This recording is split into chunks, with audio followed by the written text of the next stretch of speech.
Now this morning we have a look at the imperative and the polite address. For this, I will share my screen. Now, the imperative or panjami, so the fifth form, is construed with a present stem and special inflections. So we have bu, baba, this baba would be the present stem. And then we have bhavatu, bhavantu in the third person, bhava, bhavata in the second person, and bhavami, bhavama in the first person. The first person singular as well as the first person and second person plural coincide with the present indicative active. So, which is bhavami, bhavama, and bhavata. In such cases, then the context will decide whether it's indicative active or imperative. The second person singular usually is without inflection. Here, bhava. It doesn't have any inflection. But sometimes the inflection he is added, in which case the stem vowel a is lengthened.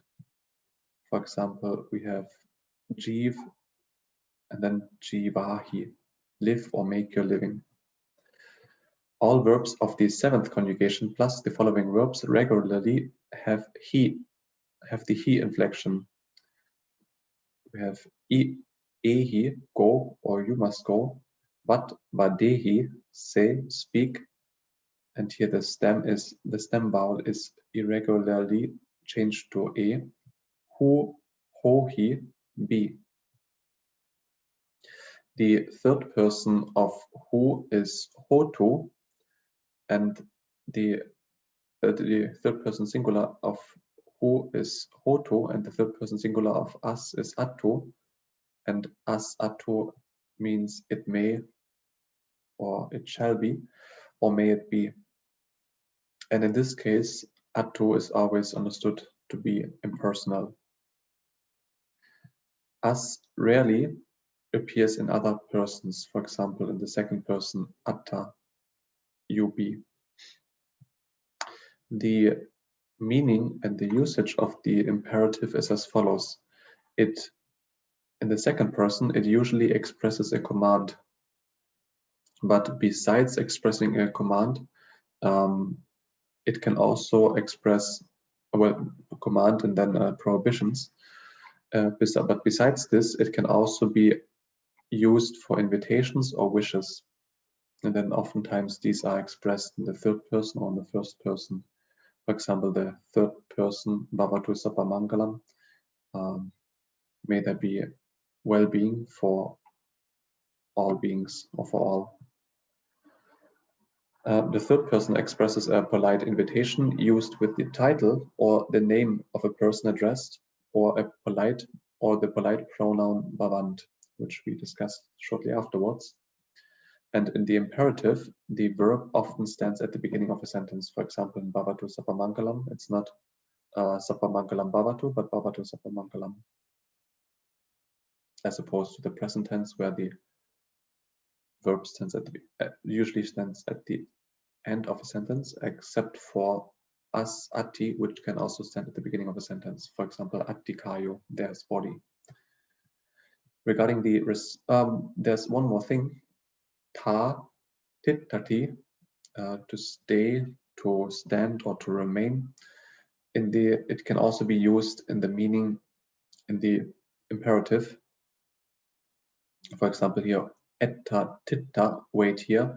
It can also be used in the meaning of let it be, or never mind, let him not, or don't trouble, in a more figurative manner. Or here's an example, tittatume, don't you bother. Regarding the respectful address, the verb, the personal pronoun bhavant is actually a present active participle of bu bhavati, which we haven't learned yet, the present active participle. And this is this pronoun is used as a polite or respectful reference or address. Tvam would be not impolite, but at least informal, or tvam being restricted to a familiar address. But with bhavant, it's more formal, meaning like you, sir, your or his honor or honorable, and so on. So with this verb, with this pronoun bhavant, a verb of the third person is generally used, except for the vocative case. And we have the nominative singular bhavam, so you or sir or his honor, or his honor, and then the accusative bhavantam.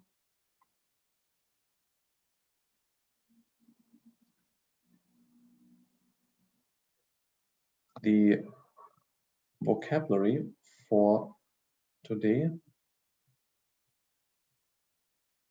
we have masculine nouns in short a, ukaso, opportunity, tupo, monument or pagoda, which in Sanskrit, by the way, is stupa, pariyaya, course, it can be literally or figuratively, including a discourse or and manner of doing something, varno, which in Sanskrit is varna, the color or beauty or praise or even the class.